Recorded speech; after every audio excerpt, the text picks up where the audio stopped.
Power tends to corrupt, and absolute power corrupts absolutely. Lord Acton, English Catholic, historian, politician, and writer.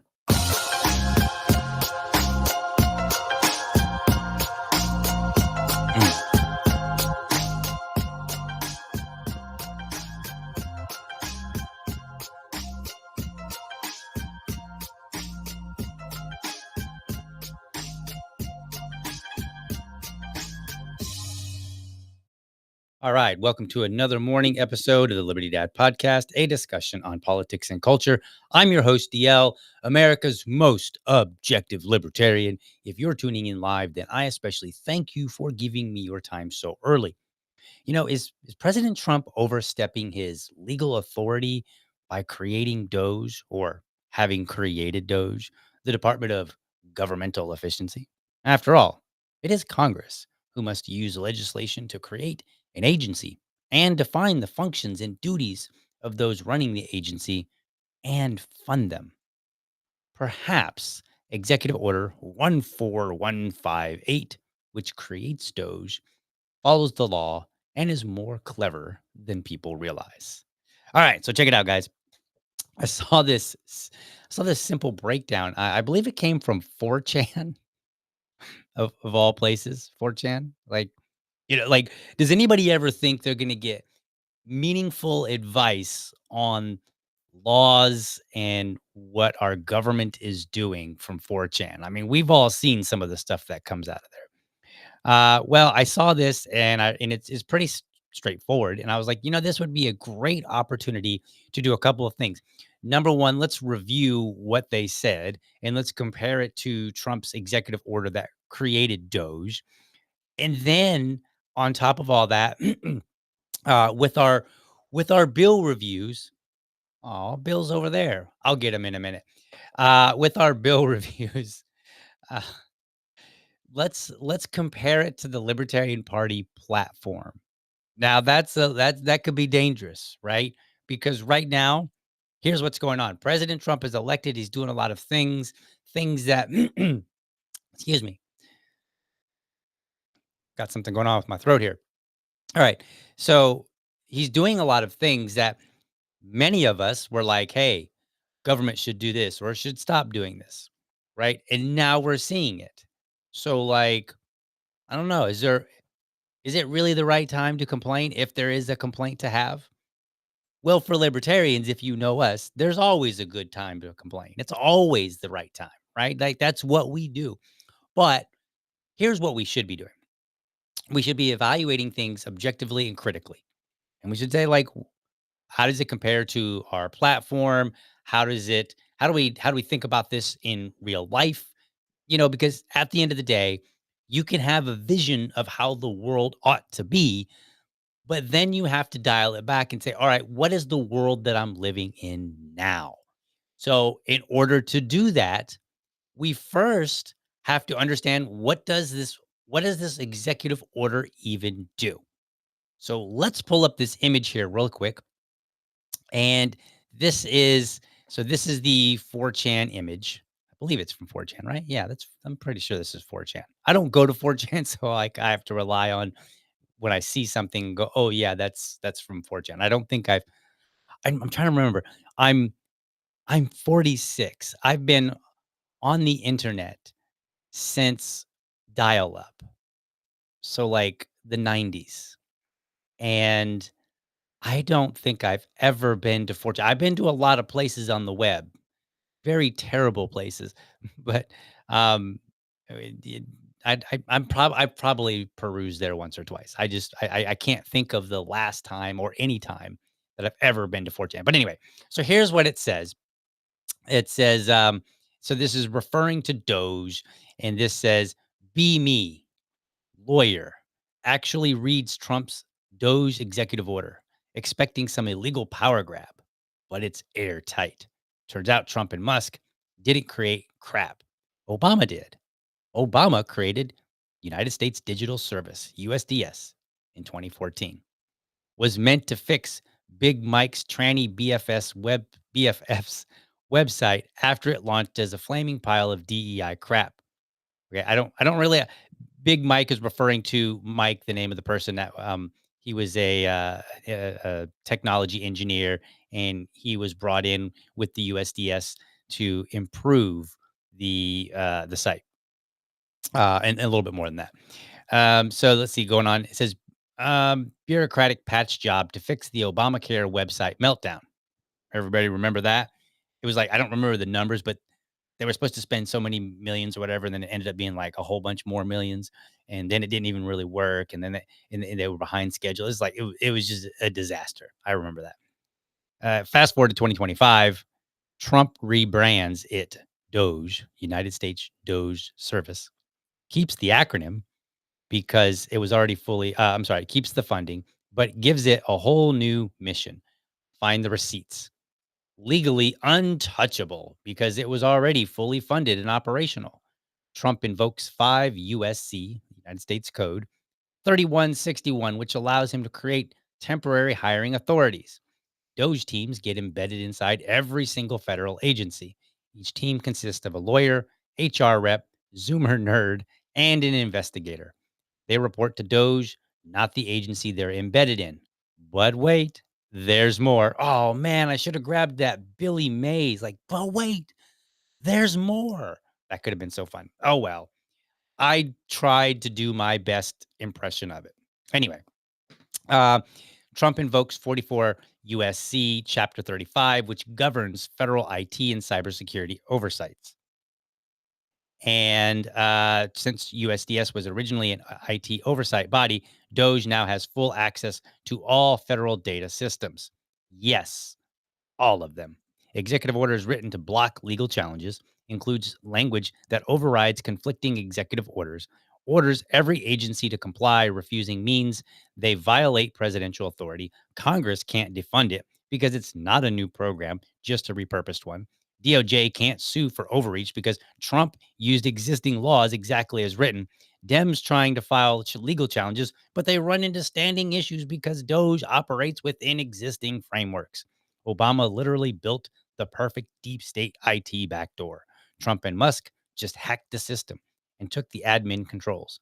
Musk now has legal oversight of every major agency's internal systems. The deep state can't stop it without rewriting multiple federal laws. My face when they legally challenge out when they my face when they legally outplayed the system, and there's nothing anyone can do about it. My face when Obama created Doge. So that's this like post. And I was really curious because I was like, well, is this true? And I'm not a lawyer, okay? But here on this show, we don't worry about whether or not you are, a lawyer or a doctor or whatever. We worry, can you read? That's it. We just like to read around here. And by reading, you can learn a lot. So now that we've established that I'm not a lawyer, just a guy that reads, we're going to break this down a little bit. And you probably saw the little pink arrows that were, pointing to particular. I'm going to focus on those. Those are the ones I'm going to focus on. So let's go back a little bit to the United States Digital Service. Let's look and see, um, because we did repurpose it, right? Well, not we, but Trump repurposed it. So let's take a look. So here's this other image. We'll go back. We'll go to this image here real quick. And so this comes from Wikipedia. Now I know. You're not really supposed to use Wikipedia to cite your sources. I only use Wikipedia when it makes a nice summary of things. That's it, because otherwise I would have to like craft it myself, and that's a lot of extra work. And why redo stuff that's already there? So I'm not relying on Wikipedia to be like anything more than just a nice little package of information that we can verify in many other ways. So here's what it says on the United States Digital Service. It is a technology unit housed within the Executive Office of the President of the United States. Hmm. The USDS was launched on August 11th, 2014 by President Barack Obama. All right, perfect. So there, we got a pass. It provided consultation services to federal agencies on information technology. Its mandate was to improve and simplify digital service and to improve federal websites. So again, that appears to be correct. President Donald Trump issued an executive order on January 20th, 2025, renaming the United States Digital Service as the United States DOGE Service, with an emphasis on using digital technology to maximize federal government efficiency and productivity. All right, so he did rename it. He did not create a brand new agency, right? And then it goes on and it says DOGE stands for Department of Government Efficiency. The order also established an organization within the USDS called the U.S. DOGE Temporary U.S. DOGE Service Temporary Organization, USDSTO. Okay, so it looks like the first claims here are holding up, right? Like Obama created this, and then Trump comes along and he repurposed it. He said, let's use this. Now, why would he do that? Well, as you know, or maybe you don't know, and that's okay. We're all ignorant of something at some point. That's the point of reading. That's the point of this show, to help educate my fellow Americans. It is Congress who has to create these federal agencies. They have to define them. They have to define what they do, their responsibilities. They have to determine the funding, so on and so forth. Right? The president, he gets a bill and he just signs it. He either signs it or he vetoes it. That's his options. So it's really Congress that does the bulk of the work here. And so in the strictest sense, it wasn't really Obama who created it. It was the Congress under Obama in 2014, right? So they created this entity. All right, so let's go here and we're going to pull up we're going to actually pull up and walk through the executive order here. So I've got it here. Boom, right there on the screen for you. And don't worry, if you're listening to the side or if you're on Spotify or your iTunes, I still love you. And I will be reading all of this so you can listen away and continue doing whatever it is that you're doing. All right. So let's go down the line here. All right. So, oh, you know what? I skipped something. We'll get back to it. We'll come back to that. So, so the first item that we had on the list. Let me kind of set this up so I can go back and forth a little bit really quickly here. So the first item here we're going to look at, and so this is the 4chan image, and the first arrow points to Obama created United States Digital Service (USDS) in 2014. So we've established that that is true, right? Like we looked at Wikipedia. Wikipedia cites its sources. We can find any number of other sources. In fact, we can even go to Congress's website and we can find and I didn't do that, but you can go to Congress website and you can go look up the bill that was passed and voted on, and you can figure out who voted for it and all that good stuff. So there's plenty of resources to verify that, yes, it was Obama who created this United States Digital Service.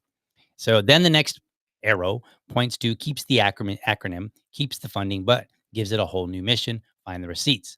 So let's take a look at sections 1 and 3. And then I'm going to bounce back and forth here. So Give me a little patience as I bounce back and forth here. All right, so let's see. This is the executive order. Let me get to my purpose. This executive order establishes the Department of Government Efficiency to implement the president's DOGE agenda by modernizing federal technology and software to maximize government efficiency and productivity, which is kind of basically what the USDS did in the first place.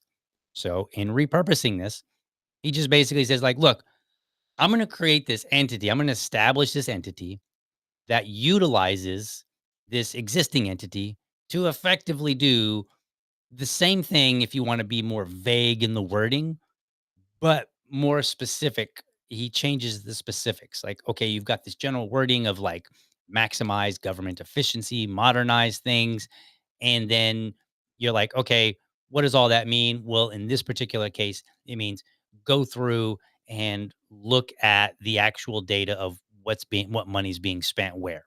That's based. Whereas Obama's version of it, he basically said, like, look, things aren't working together. Americans, when they go to a website, they can't navigate it. There's problems. So we need to create this entity to resolve all of this stuff.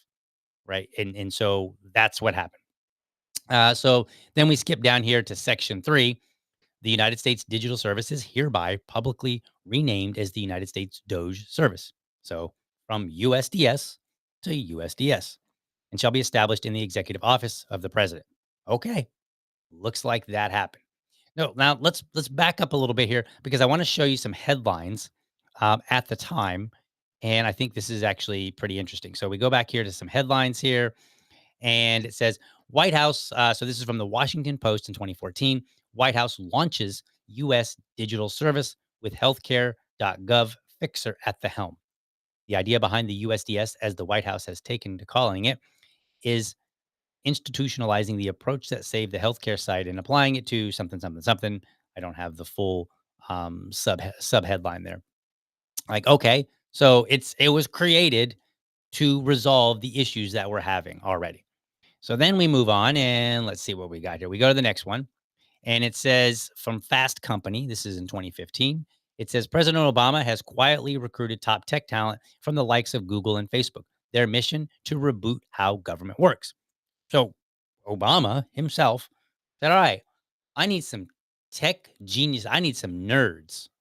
Let's get some nerds in here and let's get them to fix government now and really fix government according to the way I look at things. But the way that they were looking at it, that's the goal. So the goal was to fix government based on the technology challenges that they were having. So they went to companies and they said, let's get some of your great engineers. Let's get some of these 10x developers. Bring those guys, the guys that will, and I know some of these guys. I've met some of these guys. The guys that will, not the particular guys in this particular case with the USDS, but I know the type where they'll wake up in the morning. They'll literally they don't even get out of bed. They'll grab their laptop and they're looking at code. Maybe somebody submitted code overnight and they're reviewing it. They haven't gotten out of bed yet. They haven't brushed their teeth. They haven't got their soda, their Mountain Dew, whatever it is that they consume, right? And they're already working right in bed. Then they get up, then they get ready, and then they go back to work, right? And these are the guys that are on their laptops like all the time. So that's who Obama reached out for. He was like, "Look, I need some of these guys and gals.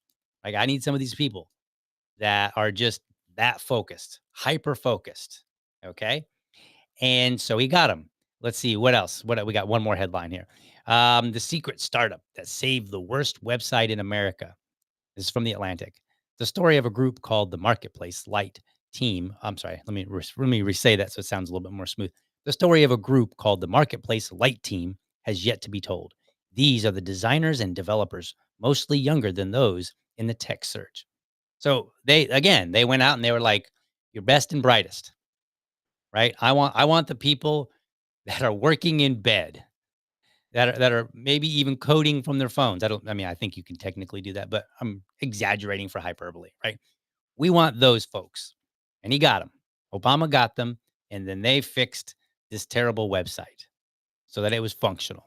And you might remember there was like some, didn't it cost like a billion? I think it cost like $1 billion.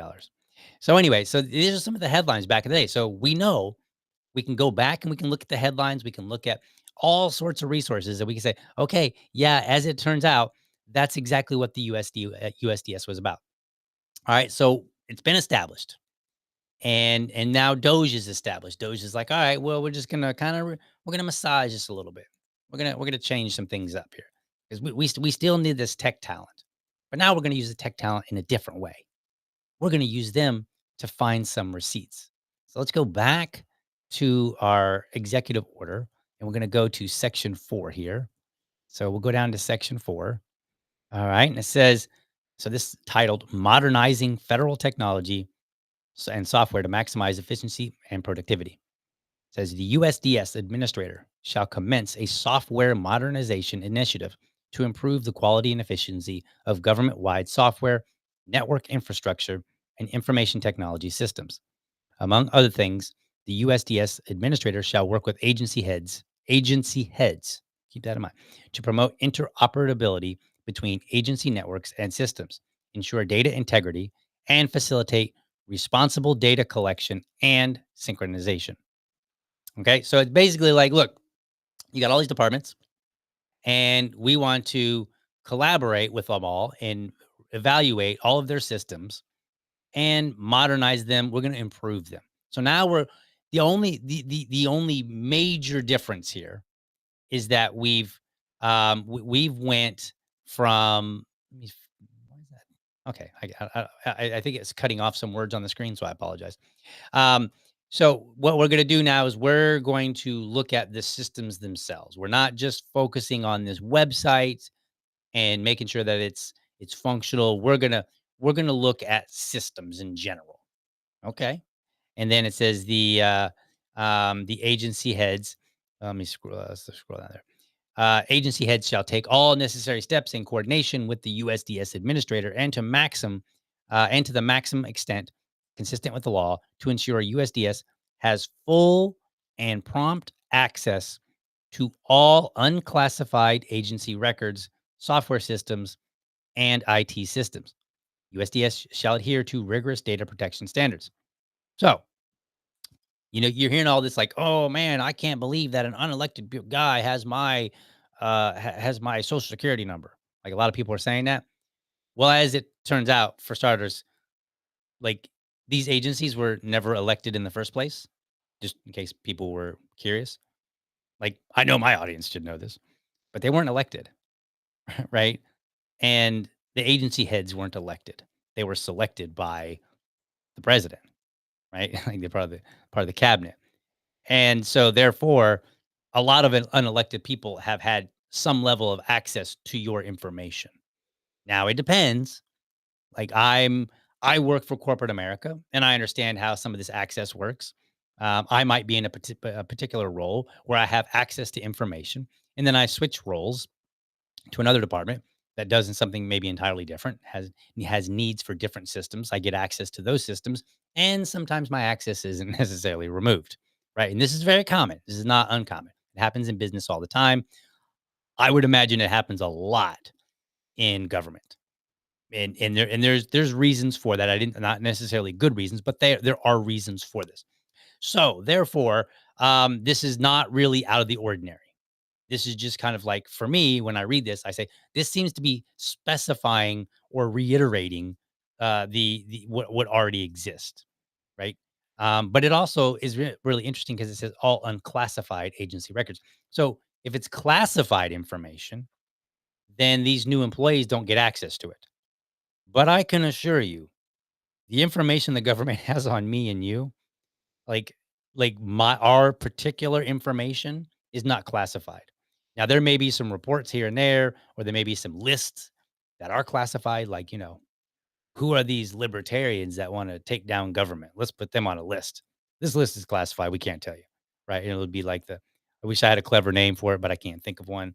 But it would be like, the United States secret memo list. I don't know. I don't come up with acronyms very well. Okay. So from my perspective here, yes, They are to find receipts, and they are to have access to this information, right? And that's not really clear about the receipts here specifically. It doesn't say like go find receipts, but it's basically saying like you scroll back up a little bit, it says promote interoperability between agency networks and systems, ensure data integrity. That's pretty broad. That could be a lot of things. Like for instance, I've been seeing some conversation recently where Elon Musk tweeted out and he said, "Hey, there's no deduplication going on here," which means that there could be multiple entries for a social security number, and there was some arguments about whether or not that's true or not, and whether or not he was able to see the specific information. Well, I'll just tell you right now, having been in technology, there's a lot of information that you could learn and not actually have access to direct data. So you can learn a lot about, like, say, a database system and what does this system have without necessarily knowing the specific details of what's stored in the database. So if my name is in there like 10 times, some somebody could, run a report that said, "Hey, there are, there are 50 people in this or um, 50 entries that have been duplicated based on this criteria," right? Like you could just run like a little, like, we'll call it a report for this instance, but you can call it like a report. And so this allows people like Elon Musk to know, oh, okay, we have multiple entries, right? There are duplicates. Why are there duplicates? There shouldn't be duplicates, right? And it depends. In this particular case, if you're talking about every single social security number should only be in a particular system one time, then yeah, that's probably true. There are instances where duplication might be acceptable, but that's beside the point. We're just kind of clearing up some information here based on my understanding of technology and what I've learned over the years. So anyway, so yes, they have this directive to go and find the receipts. It's a little bit is worded a little bit vaguely here, but that's how these tend to be, right? They don't an executive order doesn't spell out everything. That's what legislation would do. But an executive order would be like, all right, like we're going to do this, and then if it has to have some details later, then they might write them up in a separate document. Okay, so let's look at the team. So the next thing on the list, and let's take a look at our little graphic here. So let's go back to our graphic really quickly here. All right, so here's our graphic, and so 1, 2, 3. So now we're on the third arrow down. Okay, and it says Trump invokes 5 USC 3161, which allows him to create temporary hiring authorities. DOGE teams get embedded inside every single federal agency. Each team consists of a lawyer, HR rep, Zoomer nerd, and an investigator. So let's go back and let's see if that actually is what's done here. So we're now gonna go we're gonna go down. Where is it? Oh, did I go for too far? Where did I go? Okay. I guess I didn't highlight this one. Okay, so here it is. I'll just highlight it with my here. Each Doge team will typically include one Doge team lead, one engineer, one human resource specialist, and one attorney. All right. Well, guess what? That part adds up. This anonymous lawyer on 4chan is telling us the truth. That's what we've got. All right. And then what was the other one? The other one was let me go back to it here. The team. So we've got the team, and then let's see here. Let's go back to this real quick. So switching windows. Oh yeah. Which allows him to create temporary hiring authority. So let's see about that. Invokes 5 USC 3161. So let's see if that is absolutely the case here. So we'll go back to that, and let's see here. Boom. I need a quick button to navigate back and forth. Okay, so let's see. Here it is. I skipped over by accident.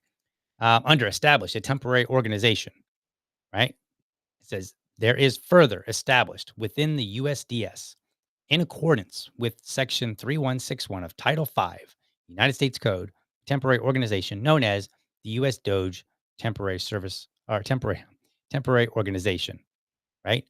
And then, by the way, and I didn't add this in my notes, but then it said that it's dedicated to advancing, and I'm going to highlight it here, the president's 18-month DOGE agenda. So we're specifying some things here. Like he does invoke USC 5, Section 3161, for hiring purposes. And then he also goes further and says this is an 18-month entity. So he puts a time limit on it. And that's pretty impressive because usually government's not much for putting time limits on things, or they just extend them, which could happen. We saw that during COVID, right? Remember that? They were like, all right, we're having an emergency. It's going to start on this date and it's going to go through to this date. And then like 2 days before the date where it would have expired, the governor or the president or whoever would extend that executive order. We had that happen here in not only in Jacksonville, but also Florida. The governor would extend the executive orders related to COVID, as did our own mayor, multiple times, actually. So it's possible, like, don't get too excited and be like, oh, it's only for 18 months, right? Because it says shall terminate on July 4th, 2026. So it's possible that they could just choose to extend it later and be like, man, we're finding so much stuff. We need to keep digging, right? It's possible. Although the pace at which they're going, it seems like they're gonna it seems like they might make it within 18 months. I mean, they're going pretty quick. All right. So that's where we are so far. I think this is a good stopping point. Let's take a little bit of an intermission. First up, let's get to some comments and let's see what y'all are saying in the comment section here. So let's see.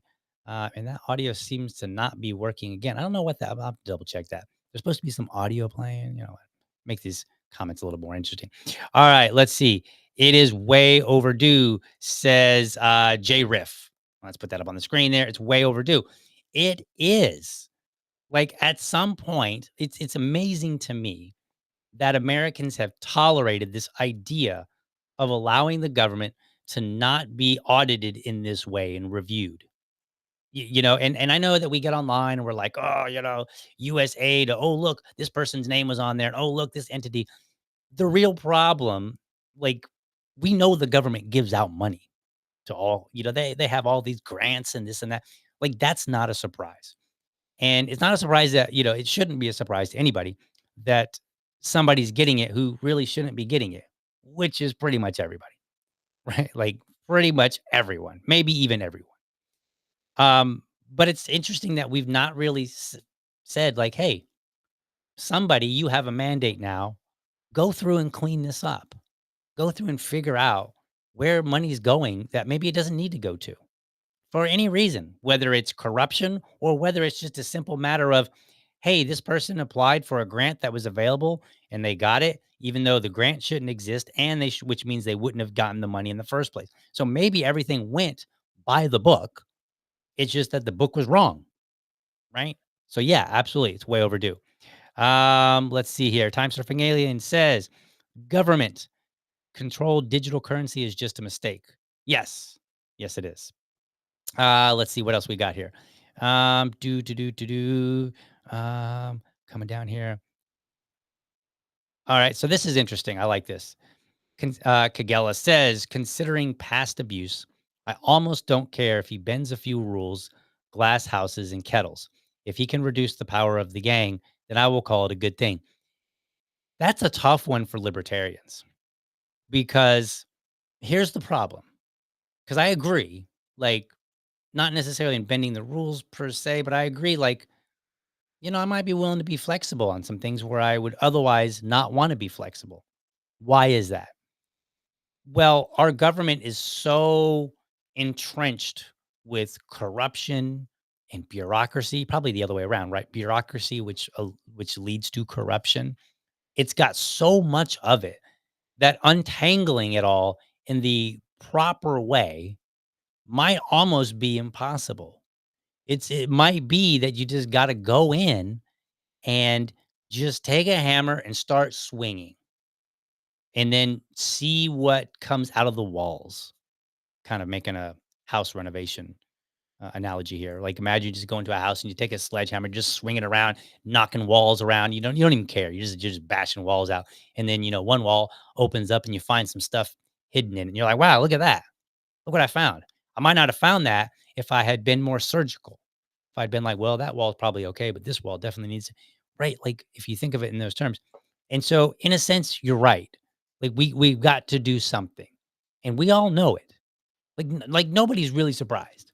Right now, the argument that's being had is it's a team sport.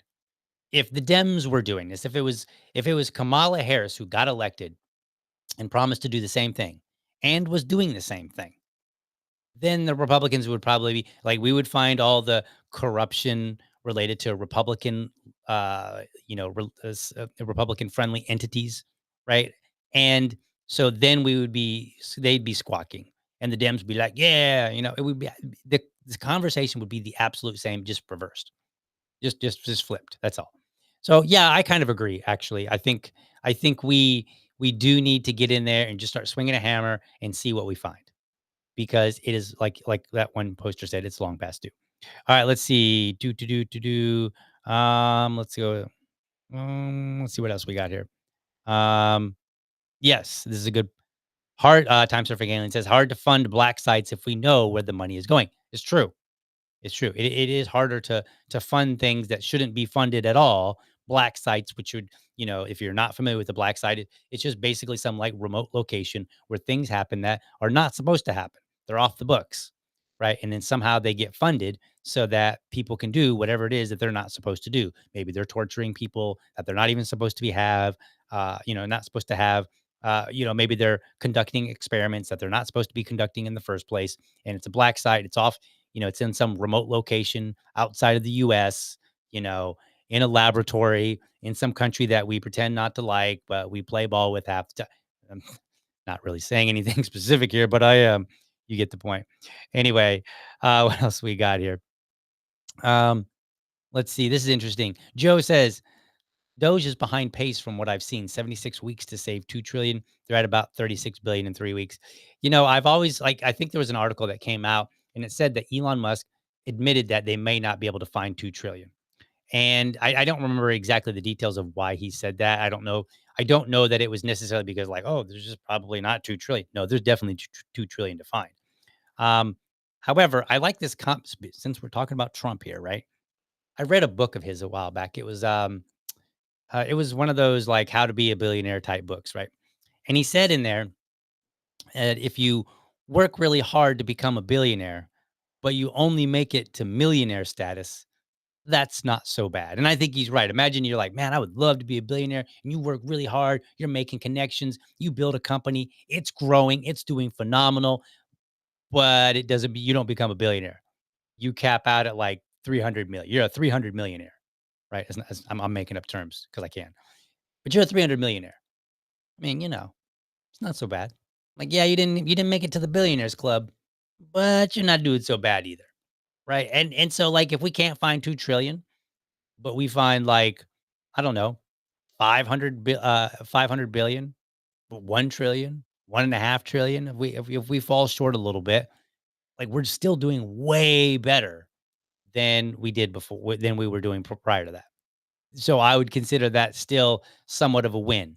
Because I think as libertarians, we tend to be a bit rigid in like promises, and we need to not necessarily have flexibility with all the promises. What we need to do is judge them on a case by case basis. Like, okay, this promise here, we're being rigid, we're holding you to it, and we're not letting it go.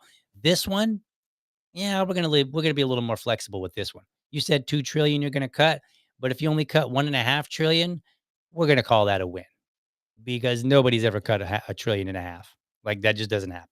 So I think it just, we have to be flexible in our understanding of the promises and the reality. Because when you're on the campaign trail, a lot of these politicians will just promise everything, and then usually they deliver either nothing, or they deliver things that you didn't even ask for. They're like, "Hey, I did this thing," and you're like, "But that's not what you promised me you were going to do. You promised something else." So, all right. So there we go. That's some comments. Let's get back to the let's go to intermission here, and then we will be back and we will finish going through this, and we will talk about where does the LP, the Libertarian Party platform, fall in all of this. Hey, Liberty fam, do me a favor. If you enjoy the show, be sure to hit the like and subscribe button to my channel. And for the really serious folks out there, I want you to hit that bell so that you never miss an episode. By the way, if you want to support the show, head over to libertydad.locals.com and sign up. For $5, you can be part of this show. There, I'll engage supporters of the show. We'll discuss topics that you want me to talk about, response videos that you would like to see, or anything related to the show. And I'll even have a monthly subscribers only episode. By the way, I'm always looking for dads to join me for Dad Talk. That's my series where I invite everyday dads on to talk about what's important to them in the context of being a dad. No argument, no debate, and dads choose the topic. It's my way of raising dad voices. If you're a dad or you know a dad who has something to say, let's get connected. Episodes air live on Friday mornings or Friday evenings, whichever works best for dads. All right, let's get back to the show. How about that? There we go. Wait, get my audio back. I had it muted so I could move around and do some things. All right, we brought Bill back in. This is Bill. Now, I'd asked people, I said, hey, I know he looks, I'm going to find a better way to get him in the screenshot, but I was trying to keep him out of the way of my face so that you could like see me because like, you don't want me to be behind. But anyway, so I think we're just going to go with the name Bill. I mean, he's literally wearing something that says Bill here. Right, see right there. It says Bill. So he's wearing something that already says Bill. And let me adjust it back here. And um and so like he's part of the show now. He helps me do bill reviews, don't you? Yes, I do. Okay, see? Like he even kind of sort of talk. Okay, you know what? I'm sorry. Let's just go back to what we were doing. All right. So we were looking at this we were looking at this 4chan post. And so where are we now? So we've determined that, yep, DOGE teams get embedded inside every single federal agency. They consist of a lawyer, HR rep, Zoomer nerd, and an investigator. And they have some level of temporary hiring authority. So let's move on. So now down here it says, since USDS was originally an IT oversight body, which we've established that's what it was for. It was, we're bringing in the tech nerds, right? DOGE now has full access to all federal data systems. So we saw that. Okay. And let's go back. We can go right back to that and just double check and make sure that, yes, that's exactly what we saw. So here's the executive order. And so we're going to go, where was it here? Scroll down a little bit here. Oh yeah, here it is. Full and prompt access to all unclassified agency records, software systems, and IT systems. So they're like, look, open it up. Open the books. We want to see some stuff. Open the databases. We want to see them. We want access because we're going to evaluate. We're going to see what in the heck is going on. Now, then it goes on and says Congress cannot defund this. Let me put that back up on the screen. Did I? I don't think I put an arrow to that. Maybe I did. Let me double check. So we go back to that. All right. And yeah, Congress can't defund it because it's not a new program, just to repurpose one. So we have evaluated and we've determined that yes, that's exactly what happened. It is not a new program. He barely even changed the name. Like our acronym, like any documents that refer to USDS can still exist. And I haven't read them all, but I assume that how they're referring to them is generally going to be applicable to this entity now, because all he's done is just kind of slightly shifted their focus. He said, all right, you were in the left-hand lane. Let's put you in the right-hand lane, or actually at the speed they're going, you were in the right-hand lane. Let's get you over in the left-hand lane and let's go faster. Now, are they going fast enough because they've only found so many billions? Perhaps not. But again, a lot of people have pointed out that, like the US aid stuff is a lot smaller. And they're like, well, what about the budget here, here, and here? They may come across stuff that has larger budgets, right? It's possible. We haven't seen what happens. So it could just rapidly increase in the things that they find. But that's what they're doing right now. They're like, look, taxpayers are spending all this money. Well, okay, let me rephrase that. The government is spending taxpayers' money on all these things, and the taxpayers aren't really aware of it. And it seems like the government's not really aware of it either. They just know that money's being spent and they're squawking now. At least the Dems are. So it seems like, yeah, this is a legit breakdown of the executive order. And I think it's a good one. Here, let's do that again. Yeah, I won't. I was trying to punch it like ding, ding, ding, ding, ding. It won't do that. But yeah, it appears that this executive order is exactly what we think it is, right? What we're told it is. and it has baked in the authority that a lot of people are complaining about. Now, whether or not whether or not it can withstand legal challenges, as that 4chan poster went on to say, that's yet to be determined. Like, will they face legal challenges? Absolutely. They already are. And I was thinking about talking about the recent judge who was like, "Oh yeah, you have to revoke all this." I haven't gotten into that. I just didn't think I could do it for the show. So maybe I'll do that later. I don't know. We'll see. But ultimately, it looks like it's pretty well written. Again, this is going to be for the lawyers and the judges to really dig into and start pulling up different elements of the US code, different law that says, okay, what can they do? And so it's yet to be seen whether or not it will stand throughout the 18 months. But just as a lay person, as a regular person, just somebody that wants to read and understand what their government is up to, you can totally do it. You can even take a 4chan screenshot, compare it to the executive order, and say, is what this person is claiming, can I verify that at least at a regular reading level? And the answer is yes. Now the real question is, does DOGE comply with the Libertarian Party platform? What are the implications of DOGE, right? So let's take a look at the party platform, and this is where libertarians get in a lot of trouble, some of them, because they'll come out and they'll say, "Hey, this is not the right way to do things," right? And like, "Hey, you shouldn't be doing it this way. You can do it a different way." Well, the in the strictest sense, the correct way would be for Congress to start shutting things down. But you may have noticed during the election that Congress did not flip. Like, basically the same people that were there who voted on these things are still there.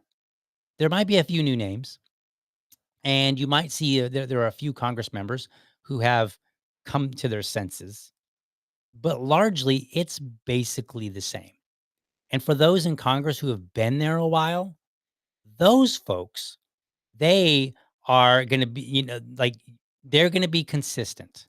So you either have somebody that's like a Thomas Massey, and they were always voting against these kind of things, and they can go back and they can say, "Here's my record," or you have people that are still against it, and you can go back and you look at their record, and then you might have some people that have said, "Hey, I've come around," and a lot of your trust, if you even want to give it to them, a lot of your trust, your faith in them coming around and saying, "All right, yep, I voted for all these terrible things in the past, but I'm a new man or a woman now. I'm turning over a new leaf." They probably aren't.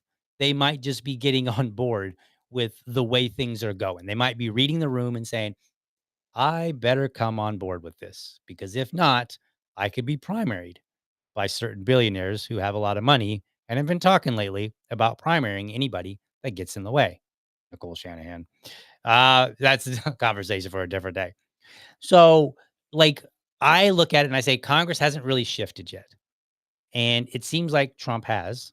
Like, the Trump that we're seeing today is not at all the Trump that I remember from 2016. The Trump that I saw in 2016 said to me, he's BSing, and he's not going to deliver any of this. And now I look at it and I go, all right. Like it's funny. He freed Ross.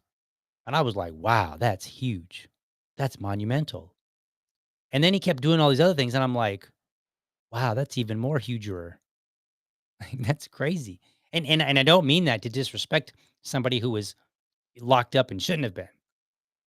Like, that's a big deal. But when we're talking about the entirety of government, like, the things that he's doing are just off the charts.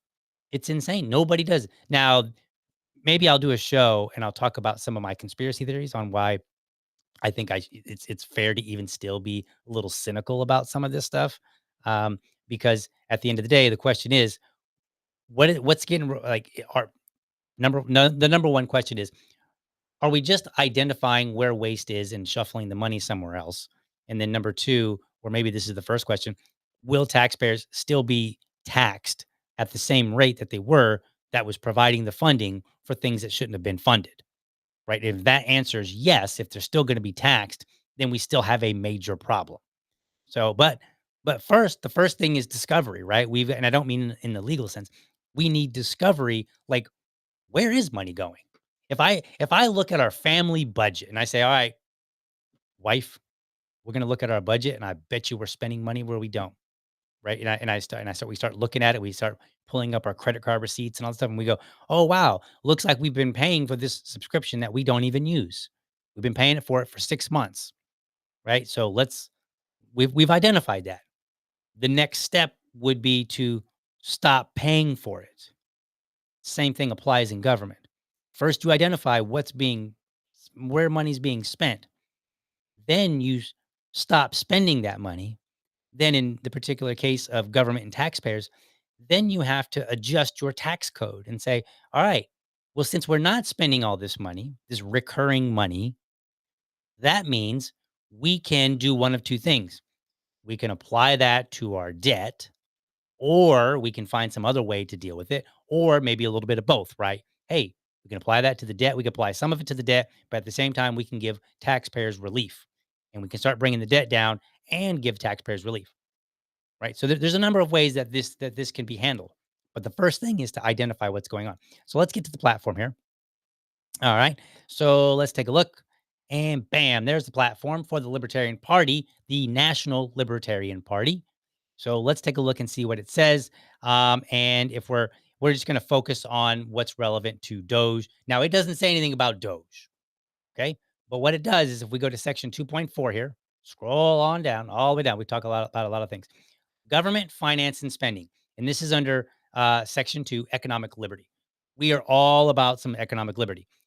Remember how I talked about you own yourself, which means you own the resource, that which comes from your labor. So if I go mow somebody's lawn and he gives me a $20 bill, I own that $20, right? That's my $20 because I earned it. I used my labor to acquire it.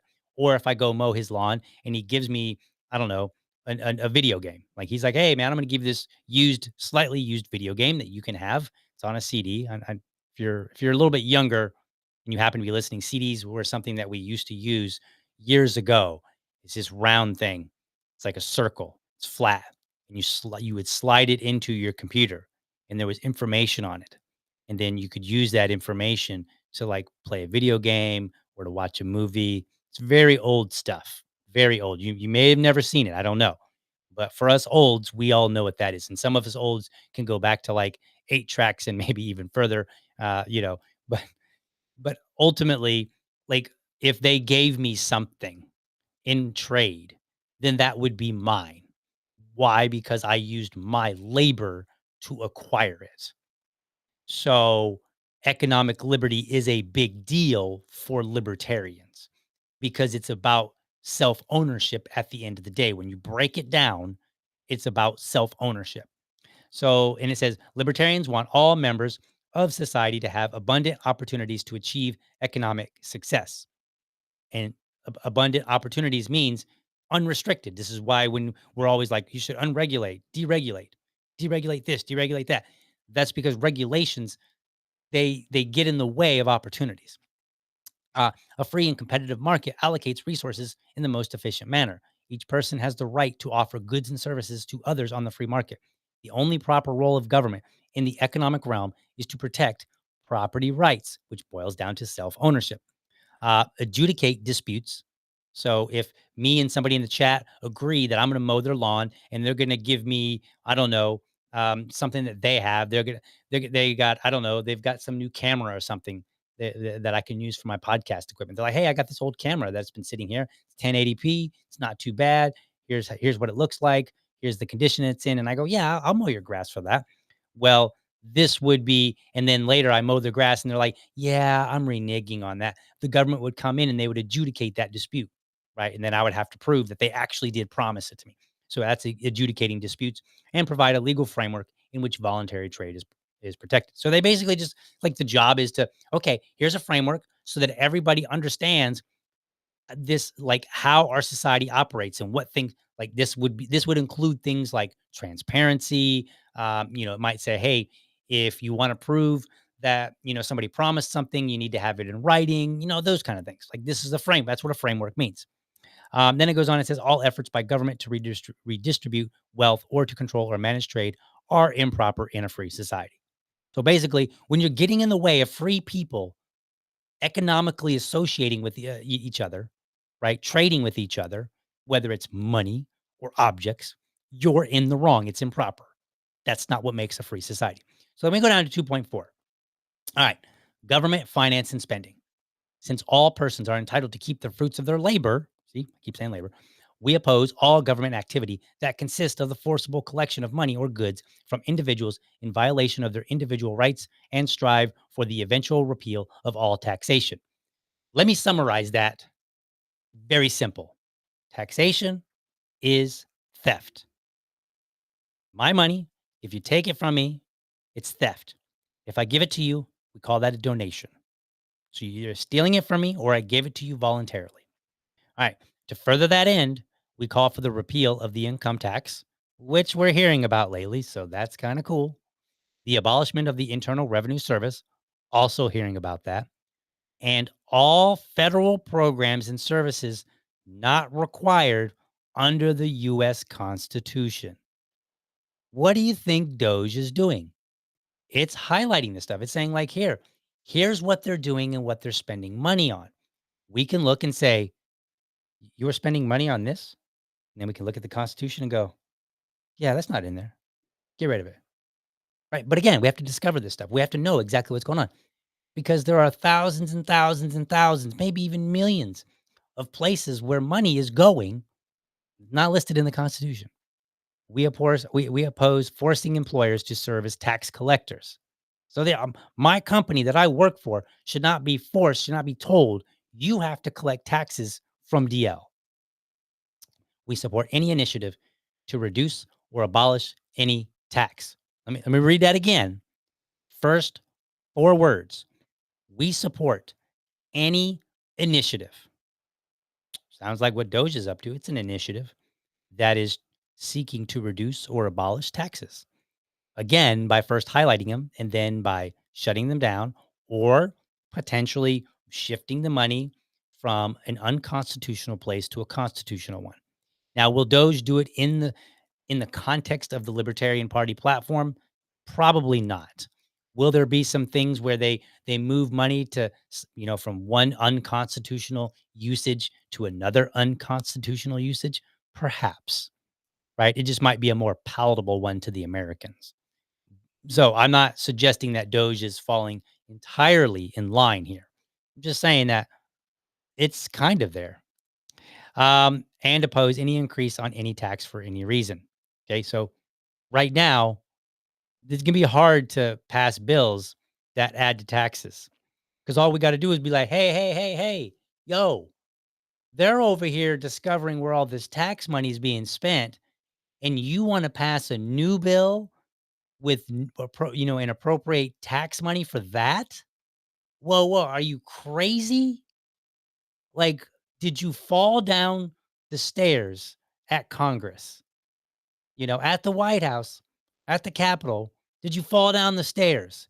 That would have been a great point. Remember that little clip with Bill and he was falling down the stairs? I think it was SNL. They did a clip and then he got pushed because it was all about executive orders. It was actually kind of funny because they were making fun of Obama using executive orders, which is what Trump is doing, using executive orders. And in that particular case, I'm sorry, Bill. It's okay to you. But he was falling down the stairs, and it was kind of funny and humorous to kind of, point out that, hey, we're not using Congress anymore. We're using executive orders. And now it seems like we're using executive orders to kind of force government to do what it's supposed to do properly in the first place. Or at least that's the opportunity that exists. It hasn't quite happened, but it's an opportunity that's available. All right. Last line. I highlighted this one because I thought this was the most important line that's relevant to the conversation today. To the extent possible, we advocate that all public services be funded or allowed to be provided in a voluntary manner, which means 2 things here. Number 1, that means we can take the money from these things that are being funded, and we can remove it because it's in line with everything that we've read here, right? Like, hey, the government's not supposed to be funding this. But number 2, And libertarians, please, please, please listen up. Number two, this is our opportunity to say Doge is doing something that the libertarians can appreciate. And furthermore, if you're worried about something that was being funded that you really thought should be funded, we're not telling you that it should not exist. We're only telling you the government shouldn't do it. But we're totally cool if it's funded on the free market. This is where we get into a lot of trouble, libertarians, because we don't clarify with people. We just say the government shouldn't spend this, the government shouldn't spend that. And then people kind of, and then we leave it at that. We stop there. And so what we need to do is we need to inform people and say, there are many things for which we actually might even agree with, just not under government control, just not funded by government. Right. And that's, and I've talked about this on different episodes where there are things where it's like, no, that is actually a good idea. It's just who's managing it and who's funding it. That's not a good idea. Why? Because you end up getting a lot of waste. So right now, a lot of people are talking about, the the US aid, and how there's like all these subscriptions to all these different media outlets. Now, here's the generous interpretation of that, and then we'll get to comments, we'll end the show. The generous interpretation is that, like many companies who buy, like, say, 100 Microsoft licenses because they think, well, you know what, we might need 100 licenses. We've got, 87 people working for us, but we might need, 13 more. So we'll buy the 100 package, and then we'll just have them we'll pay for the 100 and keep that going so that if we add more people to our team, we have people that we have access to this stuff for those people, right? And then they might downsize. They might say, "Oh, well, economy's hit hard. We're going to downsize." And the first place people go to when they downsize is they downsize headcount. So they might say, "Okay, well, we had 87 people, so now we're going to bring it down. We're going to let 7 people go." Okay, so now we're down to 80 people. But the next package might be 50.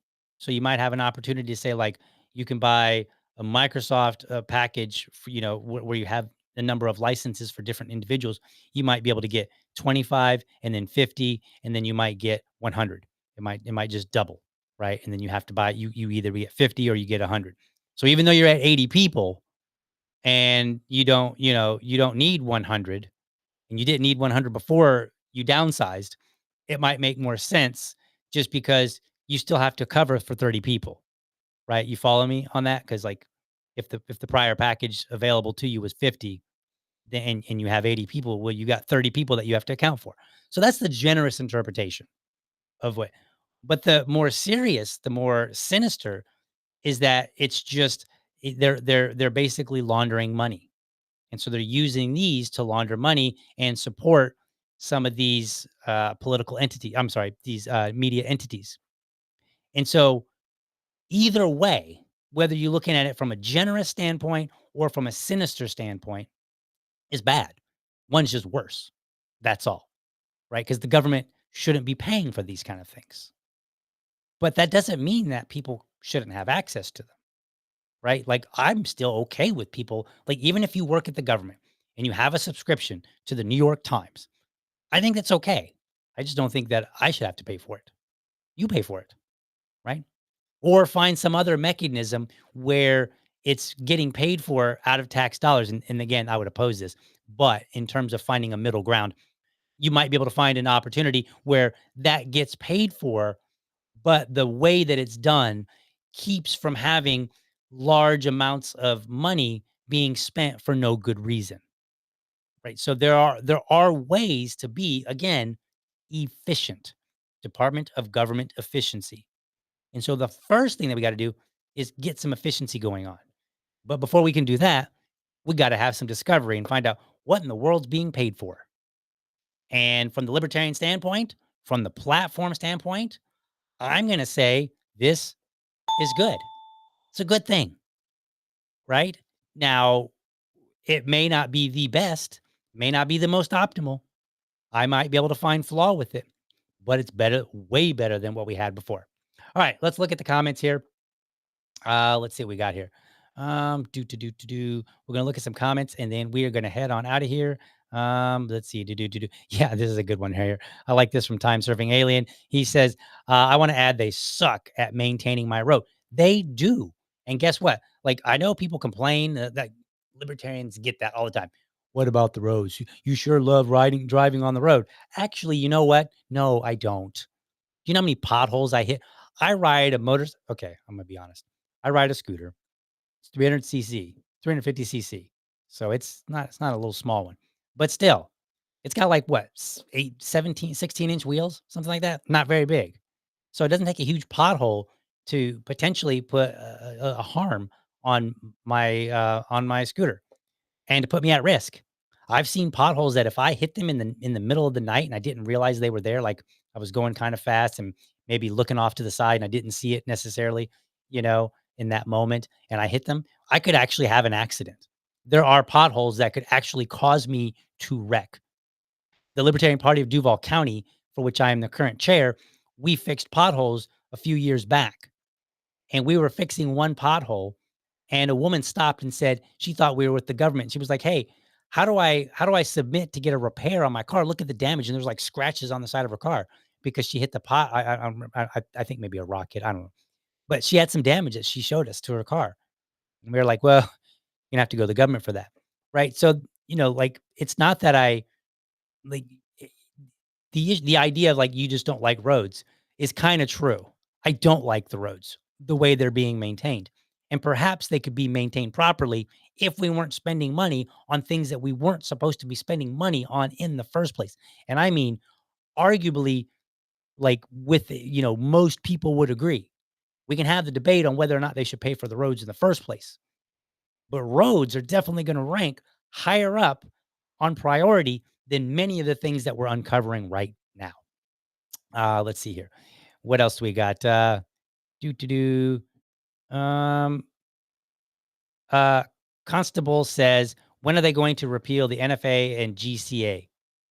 I don't know. So repealing anything, right? Whatever it is, that's going to be Congress because as we read through the executive order, the president cannot create things and he cannot abolish things either. That has to be an act of Congress. However, the one thing I do kind of appreciate about the executive orders in this particular case, and I don't generally like them, but in this particular case, it gives a good, like by creating all the controversy, it creates a good idea of where the American public is. And I think it can give Congress a little bit more motivation. So if they see that Americans are largely like excited about this, right? Then they can go, okay, this is a politically expedient thing to do. Let's do it now while Americans are on board, because later they may not be on board. Somebody else may have some argument that gets them to question it, and we may not be able to do it. So that's the other value add to these executive orders is that it could potentially put Congress in a position to do things that they would otherwise not do because they're spineless cowards. Let's see. What else we got here? Do to do. Um, what else we got here? Let me take a look. I know there's some other. Um,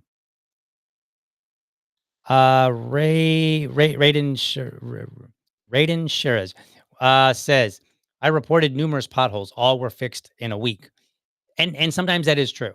Sometimes it does happen. Now, the pothole that we fixed, I identified it, and I don't have the pictures readily available to show you, but I identified it like in early January of the year that we did it. And like a month later, it actually was still there and it was bigger.